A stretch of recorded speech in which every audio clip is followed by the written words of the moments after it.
something out there that's being recorded and just get into the flow of being recorded in a short time span with like questions. That's pretty much it. Like, Right. who are you right now in this moment? Maybe as soon as this interview's over, you're someone else. I'm not worried about that. Like, that's all. Like, what toothpaste do you use? Stuff like that. So it's really Right. nothing. There's no pressure at all to be like exciting. Yeah. Anyway, well, with that said, let's get started. Okay. All Let's right. go. So state your name, something about you, could be anything, something you're a hobby, something you do for a living, whatever. And then the first non-children's book you ever remember reading. Okay. So my name is Mario. What I do currently is looking into the field of graphic design. Maybe specifically, I mean, nothing. I formerly worked in marketing for graphic design at the Apollo Theater, but open to changing anything else in that field. And then the book that I remember that was a non-children's book. That's a hard question, actually, because growing up, I don't think I ever really read that many books aside from like stuff from school, I guess. Okay. Does that really count, I guess? Yeah. School? Something that stuck out, maybe something that stuck out to you at school that you like really enjoyed. Damn, dude, that's a fucking hard question. If you can't think of anything, give yourself a second. But if you can't think of anything, just a book you read in the last 10 years that you really enjoyed. Okay. Well, I mean, I could just talk about a recent book I read that's like really interesting. Is that fine? Yes. Yeah. So there's a book called Severance, by a person named, it's on the shelf right now. Let me see. Her name is Ling Ma. Okay. And I guess with that book, I don't want to give it away. Obviously, it's a really good one. But it's kind of like, somewhat relevant to like what's going on right now, I guess, in a sense. Okay. And there's kind of like a borderline kind of like zombie kind of situation too, but it kind of correlates with like how COVID and disease and like how people handle things too. So that's a really good book. I love a good borderline zombie situation. Yeah. But that's a good book. What is it called? Severance. Severance.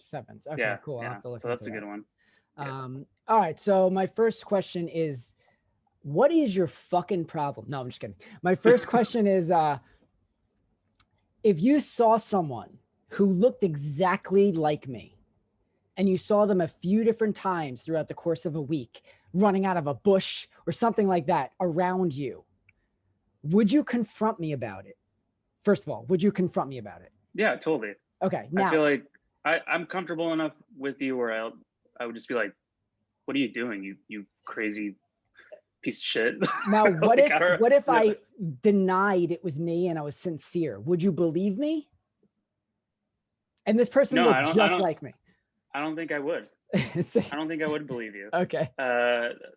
Because you're known. I mean, from when I've known you, you would troll me, I think, essentially. And I mean, that's going pretty far, though, stalking you. I mean, it is. That's what. And then I would be like, dude, you're a freak. Stop following me. Like, what are you doing? There would be nothing I can do in that situation. If there's a double of me out there stalking you, there's nothing I can do to convince you it's not me. Like, you would just be like, that's Michael for sure. I think because I mean, show me proof of magic or weird spiritual demon stuff. Like, show me proof of that, and then like, I would probably believe you. But in reality, it would be just you stalking me. Okay. Simple as that, I feel like. I feel frustrated hearing that answer just because I'm like, but it wasn't me. I know, because I know you would go off saying that, like, that it's not me. It's not me. I swear to God, it's not me. Well, I will say that when I am prone to doing some pranks, but when I do them, I never take it so far. Like, I always will tell someone. The prank is never, I'm never going to tell this person it was me. At least not yet. I've never done it. So like, I feel like by week 2 of you not believing me, I would be so infuriated. Well, that's the thing too. Like, if at that point, if you didn't believe me, or, vice versa, whatever. Yeah. I would literally have you stay in my house and wait for that stalker to show up and show you proof. Like, yeah. Fucking, like, I would handcuff you to the chair somewhere and, like, have you watch out my window to prove that I'm not going crazy. You would invite me over and then handcuff me to a chair. Yeah, I would, and I would against tell you my to look will? out the window. I mean, it sounds forceful, but I think I would do that just to prove that I'm not going crazy too, because that's already pushing it. But yeah, yo, check out this chair. It's really cool. Just handcuff you. It's like, just feed you like corn nuts or something throughout the day. It's like, I'm gonna show you that I'm not crazy by handcuffing you to this chair. yeah. But at that point too, I think I would feel like there's something mentally wrong with myself. Right. Okay. Yeah. Maybe. Okay. And then you just commit to it and never let me go. I don't know. It's just like, there would be a ton of things running through my mind, obviously. Like, am I going crazy? Am I like the one seeing things? Right. Like, is this actually happening? Am I going through some like schizophrenic thing? Or I don't know. I don't know what would, but. And then after you have a total breakdown, I'm like, I have a twin brother, by the way. And that would piss me off. If you never gave me that part of the story, that would make me so mad. Yeah, understandable. Also, why would your brother stalk me? I don't understand. I don't know. Let's get rid of the scenario for now. Okay. We can go deep if you wanted to. Have you ever said and truly meant, "I'd rather die"? And truly meant it?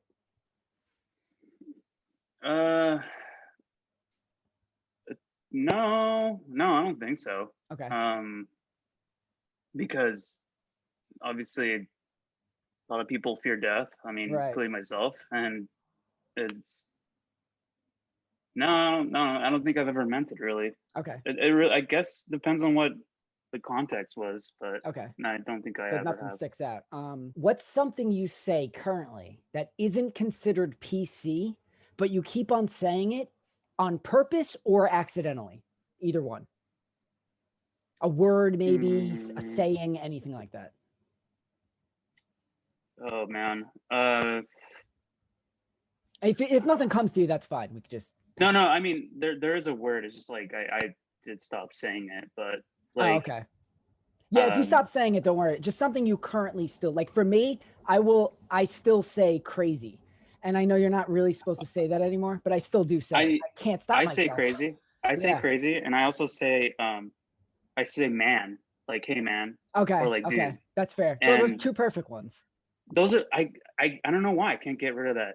Like, and I always catch myself saying that, and I know it's a problem. It could be a problem, sorry, for some people, but I feel like once I get comfortable with the person, I'll just say it, like dude, or and then I also say like another weird thing I say, which is kind of out of, but it's like that's sick, even though sick is not offensive. But I'm saying these like ingrained weird. In you.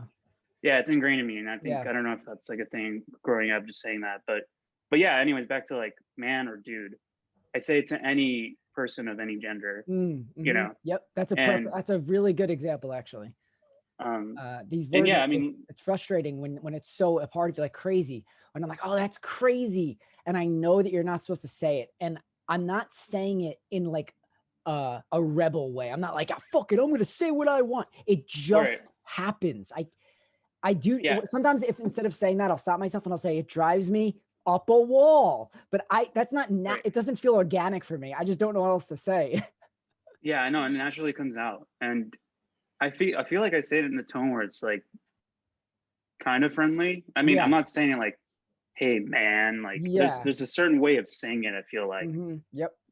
Or because like, for instance, a good example is like I just started working over the weekends and at Parlor, and I work with one other person due to like COVID situations, so we're kind of like spread apart. But when we have a conversation after the first few weeks of getting to know each other, I just started saying like, yeah, dude, or like, that's cool, man, or whatever, and it just comes out naturally, and I don't think they get offended at all.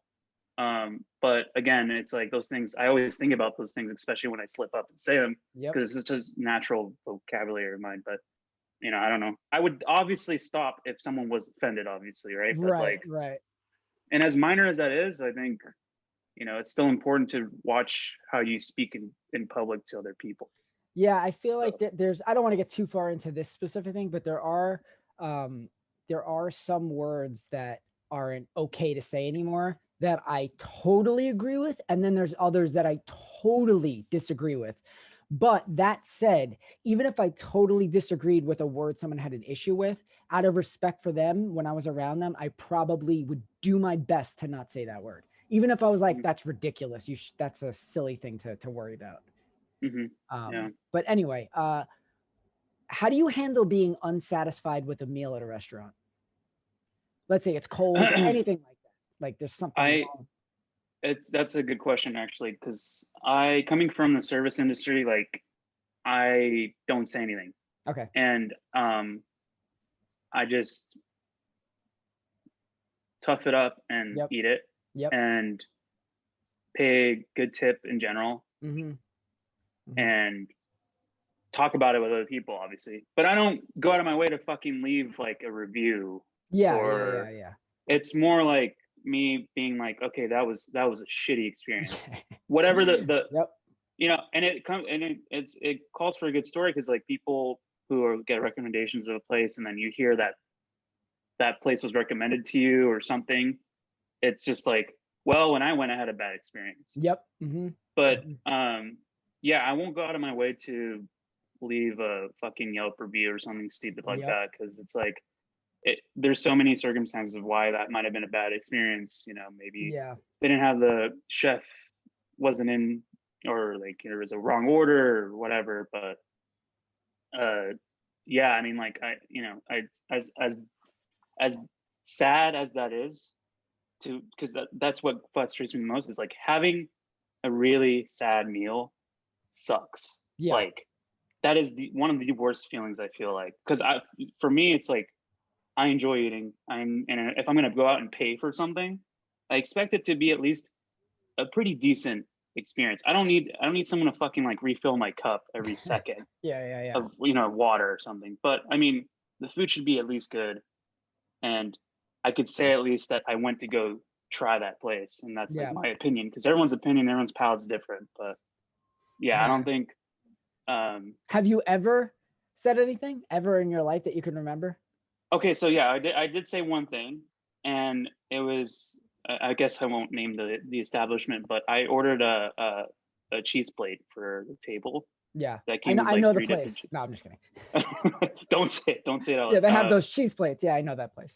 Yeah, so I ordered like a cheese plate for an appetizer for whoever was sitting at the table, and I don't think anyone was really interested in eating it except for me. So I started eating it, and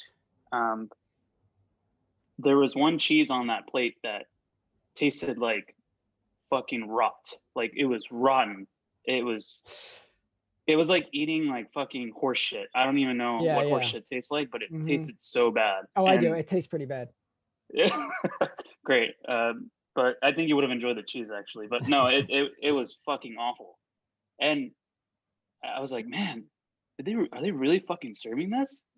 And this restaurant's not like anything. It's not like, it's like a pretty well-known restaurant here in Brooklyn. So like, I'm like, man, there's something wrong with this shit. So like, I actually said, I asked the waiter, I was like, hey, I really didn't like this. I think there's something wrong with this particular cheese on this plate. Yeah. And they were like, oh, okay. So they like grabbed it and like, that was it. Like there was no like, sorry or anything like that. Yeah, I think it was just like, they took it away and then they took it off the bill automatically.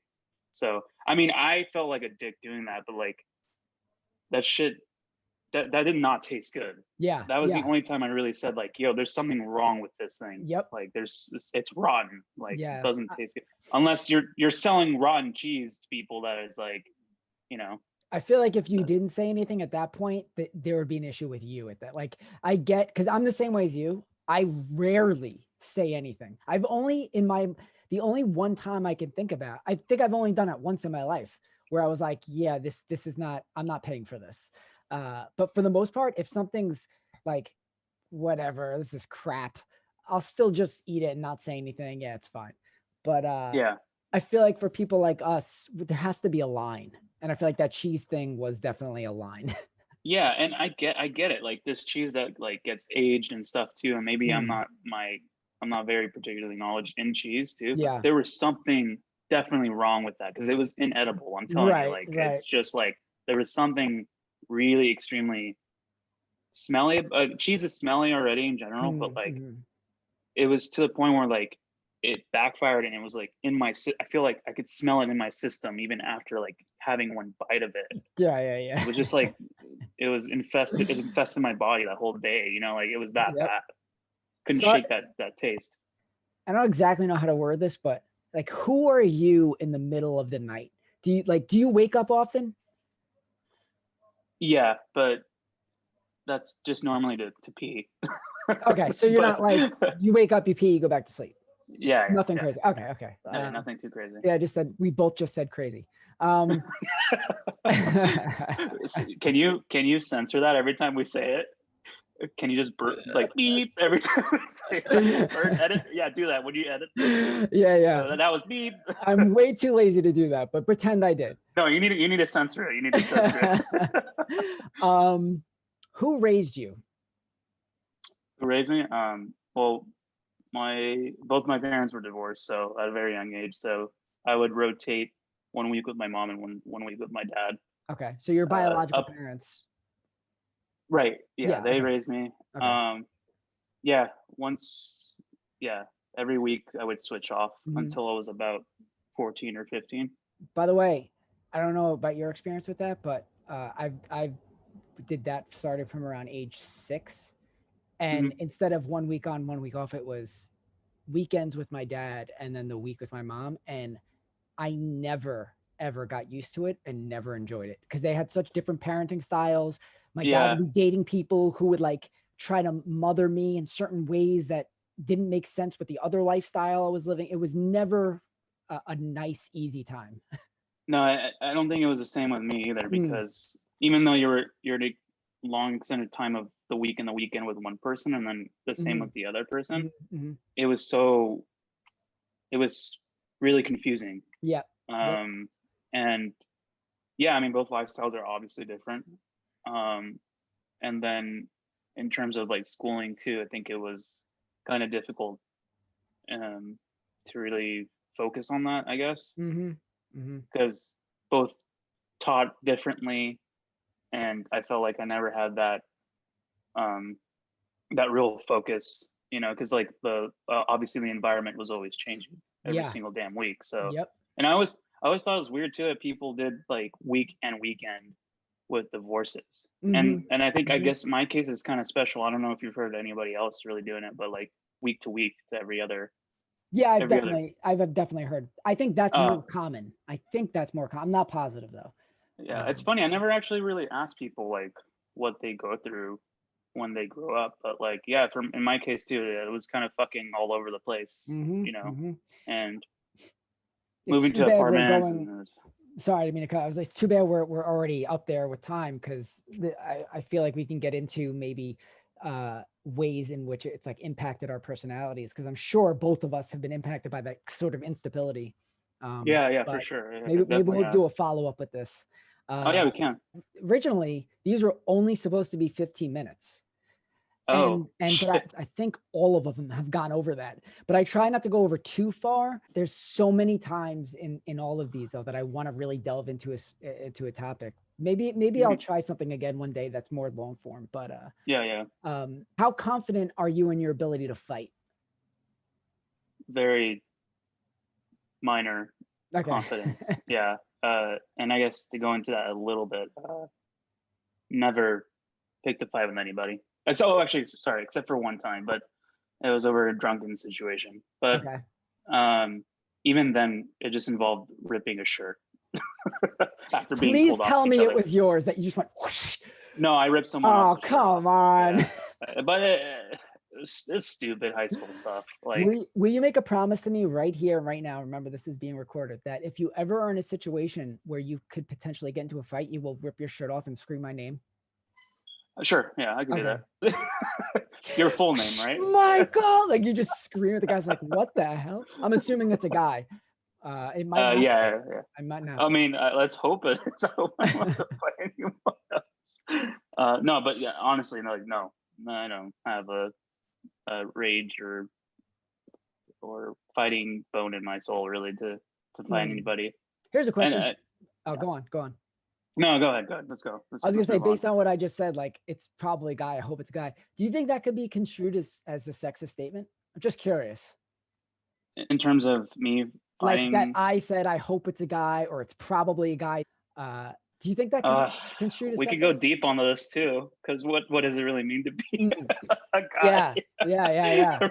What did your gut say? Was there an issue with saying that? I'm just curious. I don't really have a strong opinion. I don't have an issue with you saying that. Okay. Because I don't have an issue with that. With saying that at all. And I would hope that once I did that, you run out of the bush, your brother runs out of the bushes and start at least backs me up from stalking me all the several years that he did. Well, I mean, this isn't really related, but let's just pretend that this is a good little segue here. Okay. Okay.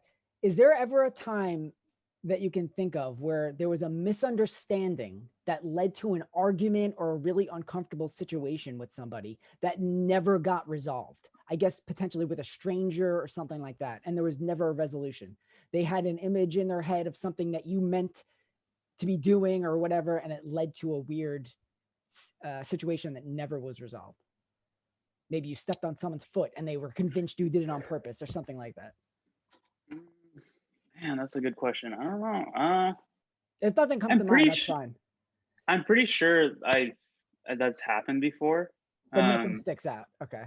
Nothing sticks out, but like it's definitely minor things, right? Like maybe bumping into someone and then they giving you the stink eye. I think that's very little stuff like you don't have to have a conversation about that. Yep. Yep. And you know that like you didn't mean to bump into them or vice versa. Yep. And then you both get this, I'm sure like that's happened. And also there was a time where I used to work at the cafe where there's a customer would come in with her dog and like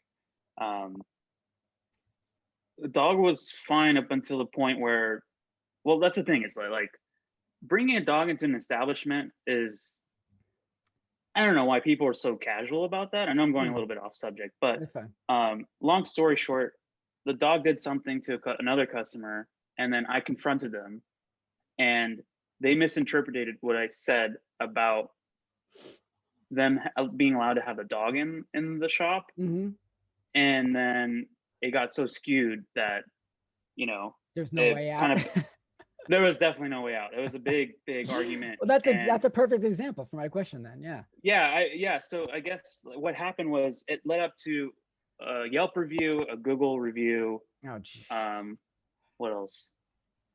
Facebook review, and all about me saying stuff that I did not say to her, which is great because like there's actual webcam or like security footage and that like I did none of those things that she said. Right.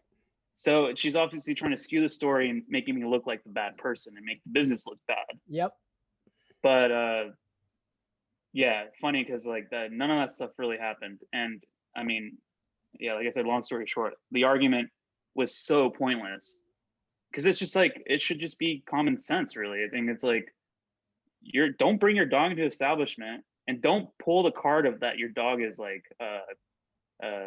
emotionally supporting dog. Whenever I go into an establishment with someone, it happens all the time. They'll look at the person I'm with and say, "There's no dogs allowed in here," and they'll point at me. Happens all the time. No, I'm just kidding. What's your relationship with your body like? Are you okay with it? Uncomfortable with it? Like, where are you right now? Over the recent years, especially when I moved away from home, more comfortable with it. Okay. And I would say it's because I'm not around family to tell me things. Okay. Gaining weight or you grew hair or facial hair, whatever. Yeah. So now that I have the freedom, I'm not getting so much exposure to family about those comments. I think I'm more comfortable with it because, you know, I was so shot by being a certain way or looking a certain way with family members, especially. Huh. But now it's like, I'll do whatever I want, things that I wanted to do, I just like, or even simply getting like a tattoo or something, right? Yeah. So it's just like, now I'm at a point where like, yeah, I'm cool with how I'm turning out or what I want to do with my body or whatever. So wow. So left to your own devices or whatever, if that's the right wording I'm trying to say here. mm-hmm. You're okay physically with yourself, but when you add your family into the equation, it kind of gets off track. Yeah, because like every time I come back home to visit and stuff, it's just always comments about shit. And it's weird because it's like I feel the same way when even like a person like I know mutually would comment saying like, "Oh, did you cut your hair?" or something, like maybe I did, maybe I didn't. Like it doesn't matter to me really. Yeah. Like, I don't really care how I look. Is that a weird thing to say? Like, I don't know if that makes sense, but like. No, I don't. I mean, I think everyone has a very obviously personal relationship with their own body. So I don't think there's many weird things you could say in this with this question. It's just what you are. Mm-hmm. But yeah, in terms of looks, right? Yeah. But just physical. Physical looks. Yeah. Mm-hmm. I mean, I was gonna say you are, I mean, outstandingly hot. And it's been really difficult for me to concentrate this whole time. Yeah, you're just fidgeting around your chair the whole time.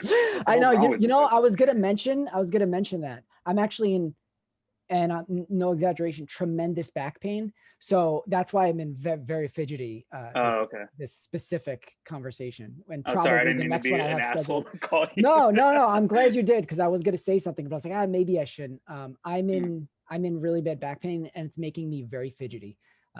So sorry about that. No, all good. Can you tell me about a memory, okay, you think about when you want to feel happy, or if you don't have a go-to, just a memory in your life that makes you feel happy? Man, and it could be something super mundane. Maybe someone you love like looked down at you and smiled, and it was just a nice feeling. Like anything, could be anything. Mundane it could be. Yeah. Fuck, man. I don't know. It's, if you don't have one, that's fine. I don't really reflect that much on that. On that kind of stuff. Okay. Yeah, because I mean, to be real, it's like it's just been a lot of things have been just so negative recently around the world, and it's kind of, I have no idea what you're talking about, but go on. Right, because the world is fine, right? Revolving around you. I thought we were all doing awesome, but okay, whatever. Well, in my opinion, I think the world is fucked up. But just saying that, I mean, I've become numb with things recently. So you're comfortably numb. Name of kind of. Yeah, that's comfortable. That's a good way to end the episode, I guess, is that. Perfect. Yeah. Comfortably numb. All right. Well, look, thank you for doing this. I really do appreciate your time. And yeah, no problem, man. It was fun. I wish this could go on. I mean, technically it could, but I'm trying to keep these fairly short. Where, like, do you want people to follow you anywhere or no? No, I mean, I don't have a following or anything that's like